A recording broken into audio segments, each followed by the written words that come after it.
Jesus na Samaria. Descendo Jesus de Jerusalém para Cafarnaum, seguido de alguns dos discípulos nas suas habituais jornadas a pé, alcançou a Samaria quando o crepúsculo já se fazia mais sombrio.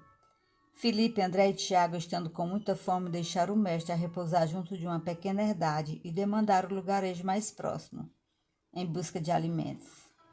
O Messias, olhando em torno de si, reconheceu que se encontrava ao lado da fonte de Jacó, envolvida nos revérberos do sol que ia ceder lugar às sombras da noite que se aproximavam. Uma mulher acercou-se do antigo poço e observou que o mestre lhe ia ao encontro com a bela e costumeira placidez do seu semblante, e lhe pedia de beber. Como sendo tu judeu, me pedes um favor a mim, que sou samaritana? Interrogou surpreendida. Jesus descansou na interlocutora e olhar tranquilo e redarguiu.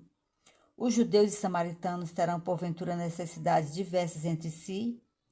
Bem se vê que não conheces os dons de Deus, porque se houvesses guardado os mandamentos divinos, compreenderias que te posso dar a água da vida. Que venha a ser essa água viva? Inquiriu a samaritana impressionada. Onde a tens?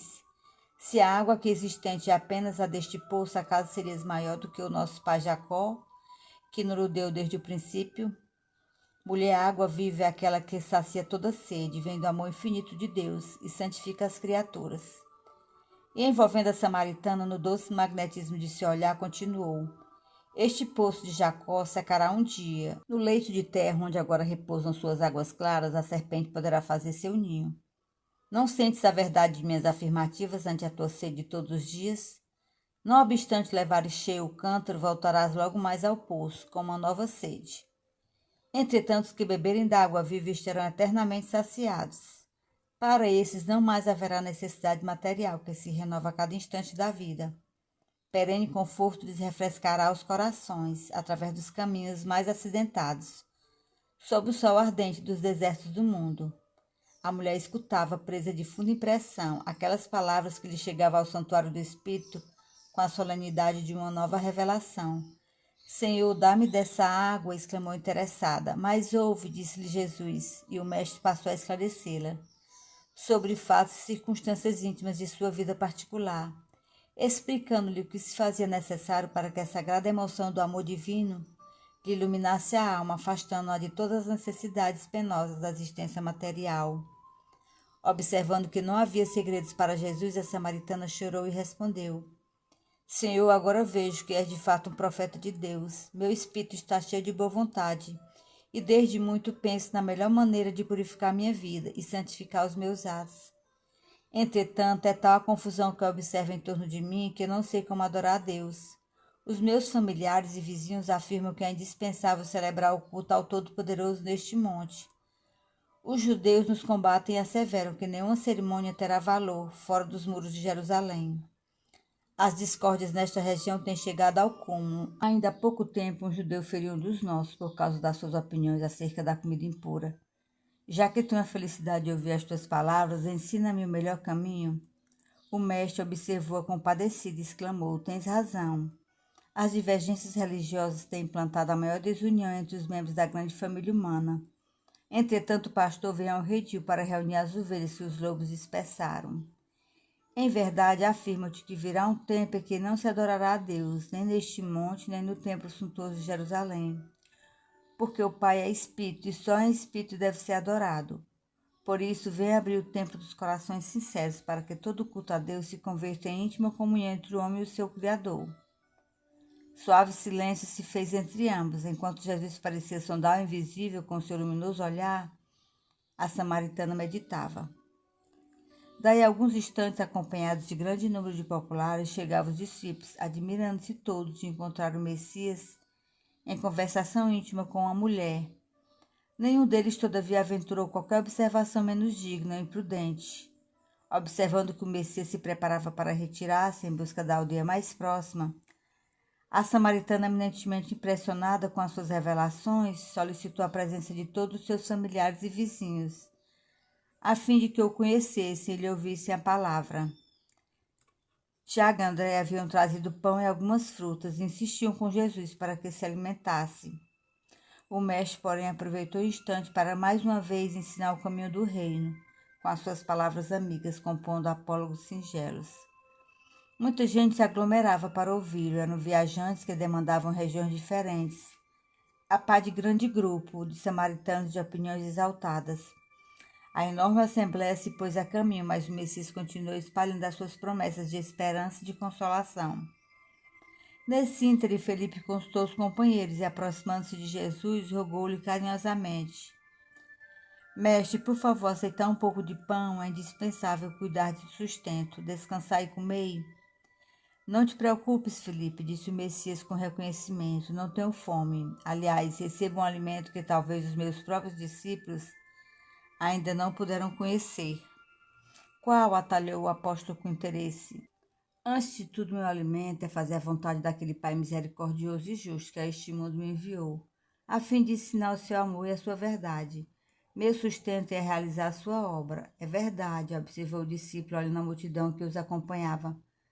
Vedes melhor os corações e não podemos perder esta oportunidade de divulgação da boa nova.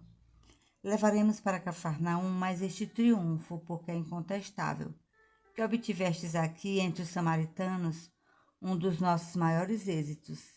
Tiago e André ouviam silenciosos o diálogo.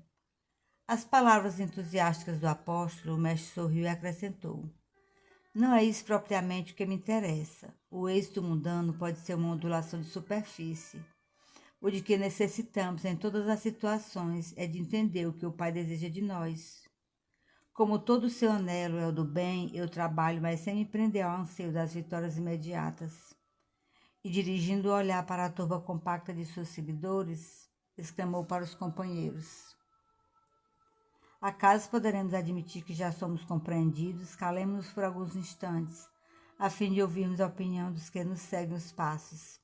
Fez-se silêncio entre eles e os 3 discípulos, de modo que podiam ouvir distintamente os diálogos travados entre os que os acompanhavam. Acreditas que seja este homem o Cristo prometido? Perguntava um samaritano de boa figura aos seus amigos. De minha parte, não aceito semelhante impostura. Este Nazareno é o explorador da piedade popular. É certo, concordava o interpelado, mesmo porque em sua terra não chega a valer um denário. Pelos próprios parentes é tido como inimigo do trabalho, e há quem duvide da sua preguiçosa cabeça. É um louco de boa aparência, exclamava uma mulher idosa para a filha. Pelo menos essa é a opinião que já ouvi de habitantes de Cafarnaum. Entretanto, cá para mim acredito que seja um grande velhaco. Por que se meteu com pescadores quando alega ser tão sábio? Por que não se transfere para Jerusalém ou mesmo para o Tiberíades? Bem sabe a razão disso. Lá encontraria homens cultos que lhe confundiriam a presunção. Mais próximo de Jesus, um rapaz sentenciava em voz discreta. Quando chegamos, foi ele achado sozinho com uma mulher. Que te parece esta circunstância? Perguntava a um companheiro de caminhada. Certamente desejava salvá-la a seu modo, replicou com malicioso riso um querido. No grupo vizinho falava-se acaloradamente. Este homem é um espertalhão orgulhoso, dizia convicto um velhote. Só faz milagres junto das grandes multidões para que sintam virtudes sobrenaturais nas suas mágicas. E não tem caridade, acrescentou outro, pois ainda há pouco tempo, quando procurava em Cafarnaum para um sinal do céu, fugiu para o monte sob o pretexto de fazer orações. A noite começava a cair de todo, no alto já brilhavam as primeiras estrelas.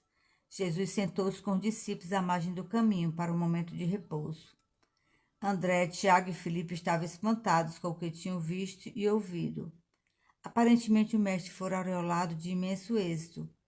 Entretanto, verificaram a profunda incompreensão do povo. Foi então que Jesus, com a serenidade de todos os instantes, os esclareceu, cheio da sua bondade imperturbável.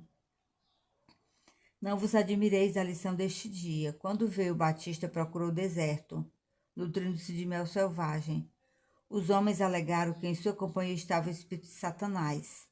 A mim, pelo motivo de participar das alegrias do Evangelho, chamam-me glutão e beberrão. Esta é a imagem do campo, onde temos de operar. Por toda parte encontraremos samaritanos discutidores, atentos aos êxitos e referências do mundo. Observai a estrada para não cairdes, porque o discípulo do Evangelho não se pode preocupar senão com a vontade de Deus, com o seu trabalho sob as vistas do Pai e com a aprovação da sua consciência.